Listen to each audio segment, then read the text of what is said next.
Hemos llegado ya al día viernes de nuestro segundo tema de estudio de nuestro folleto y creo que estamos aprendiendo a orar. El tema de esta semana era Enséñanos a orar. Y aunque es verdad que las oraciones espontáneas son importantes, también hemos aprendido que podemos usar las palabras de la Biblia para elevar nuestras plegarias. Dios nos ha dejado todo un salterio, 150 salmos, que nos permiten expresarnos con las palabras inspiradas de Dios mismo, a fin de que nuestra experiencia espiritual sea enriquecida. Vamos a orar para hacer un breve resumen de lo que hemos estudiado durante esta semana y que nos pueda servir para afianzar los principios que espero hayamos podido descubrir mientras estudiamos durante cada día. Bondadoso Padre, hoy queremos pedir tu sabiduría para aprovechar al máximo cada una de las lecciones que tu palabra nos da. Por favor, instrúyenos con tu Espíritu y ayúdanos a crecer en esa experiencia profunda de compañerismo contigo. Lo pedimos en Jesús. Amén. Para este día, yo quiero que usted recuerde que los salmos eran una ayuda espiritual en el peregrinaje del pueblo de Israel. Les ayudaron en diferentes etapas de la existencia de la historia del pueblo y también de forma personal.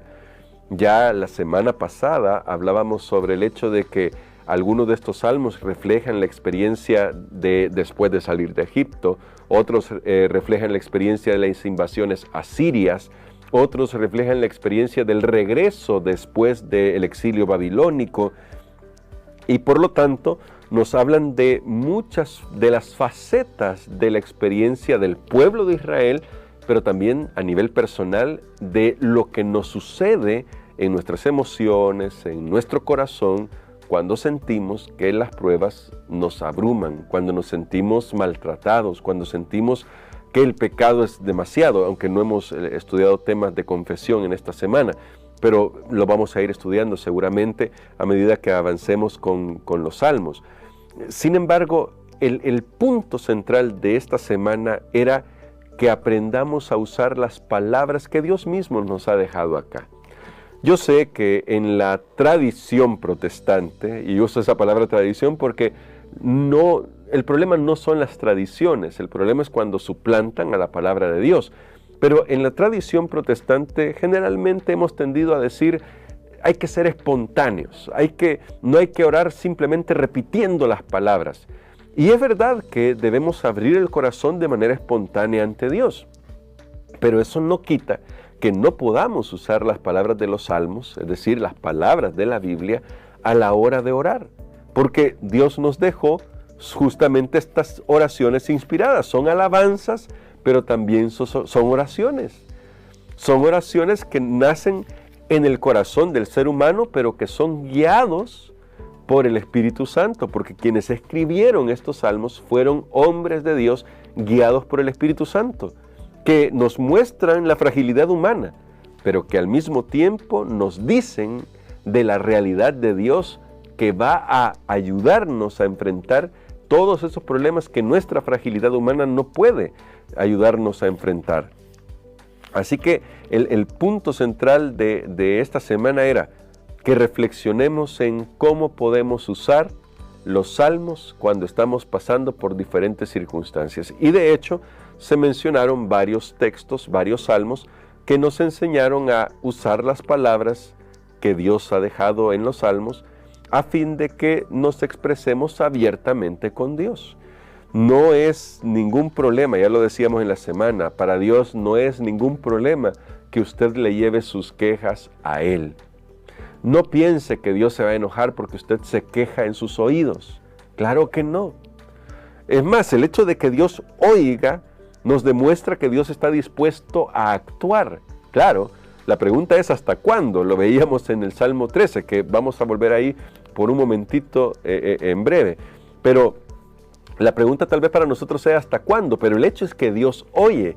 Y en la Biblia, oír equivale a hacer. Es decir, Dios oye, pero no se va a quedar simplemente con eso. Él va a actuar. ¿Cuándo? Él sabe el cuándo. A nosotros nos complica siempre esta pregunta del cuándo, pero Dios sabe cuándo va a actuar y Él lo va a hacer. Lo va a hacer de manera poderosa porque Él está listo para bendecir a su pueblo. Mientras tanto, lo que nos toca a nosotros es esperar, es confiar.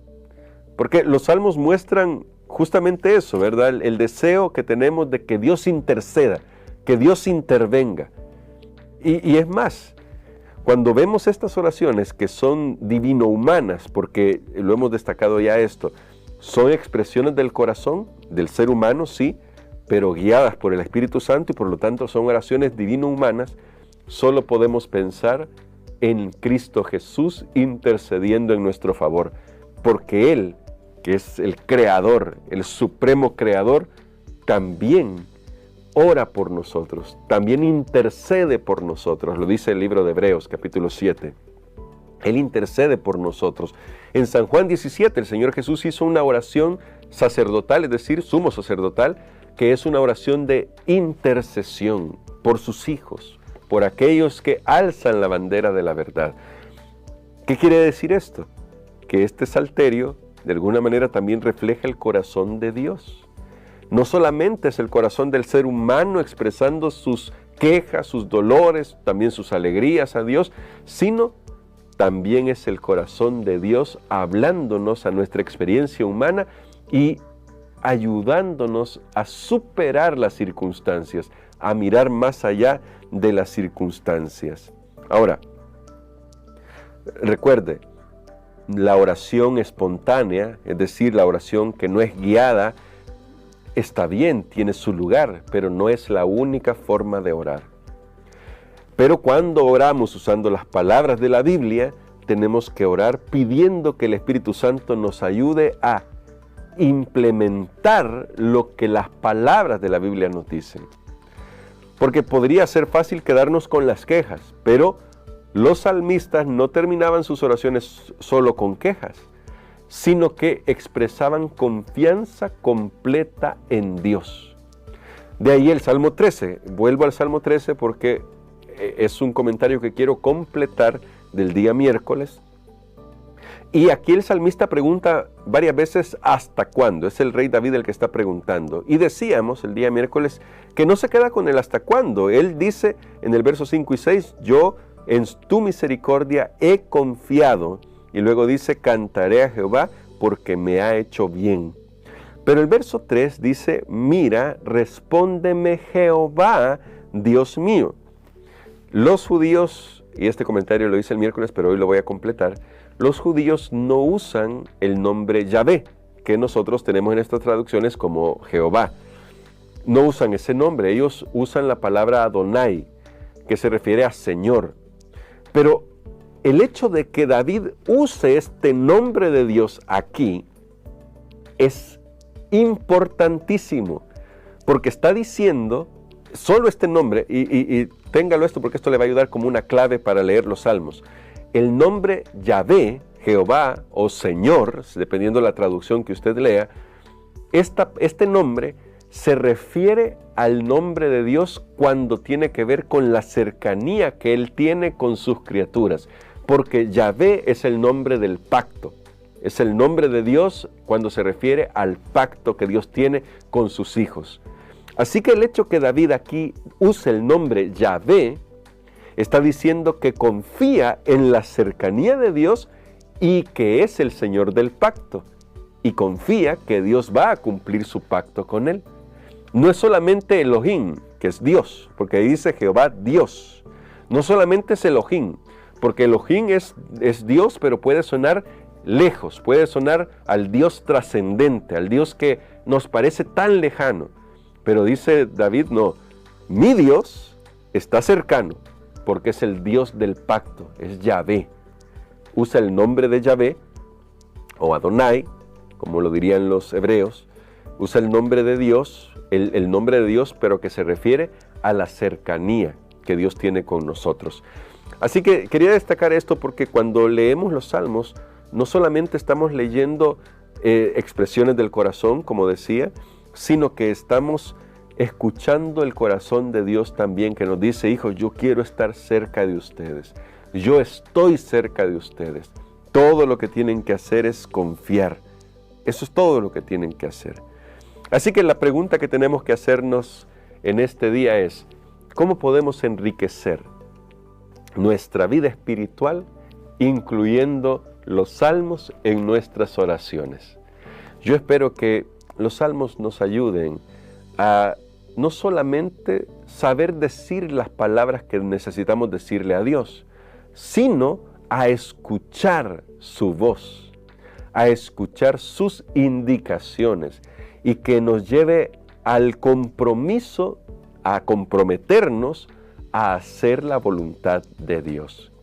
Usted habrá notado en lo que estudiamos esta semana que el salmista nunca se queda solamente con la queja.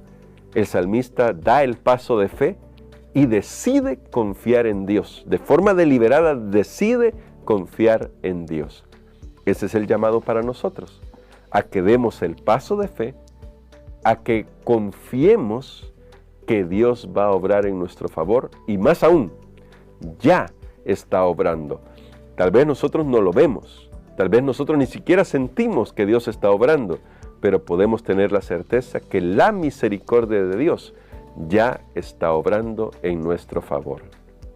Vamos a orar dando gracias a Dios por lo que hemos estudiado esta semana y pidiéndole al Señor que nos capacite para enriquecer nuestra vida espiritual a través de la lectura de este hermoso salterio. Y le invitamos a que vaya este sábado a la iglesia, se acerque a una de nuestras iglesias adventistas del séptimo día y nos gocemos en la adoración al Creador. Querido Padre, gracias te damos por tus misericordias. Por favor, ayúdanos a ponerte a ti en primer lugar y a reconocer que sin importar las circunstancias que enfrentemos, tú tienes el control de todo. Nunca has dejado de tener el control. Y aunque no entendamos hasta cuándo o por qué suceden las cosas, sí podemos confiar en ti, porque tú, oh Dios, gobiernas todo. En tus manos de amor nos encomendamos por Jesús. Amén.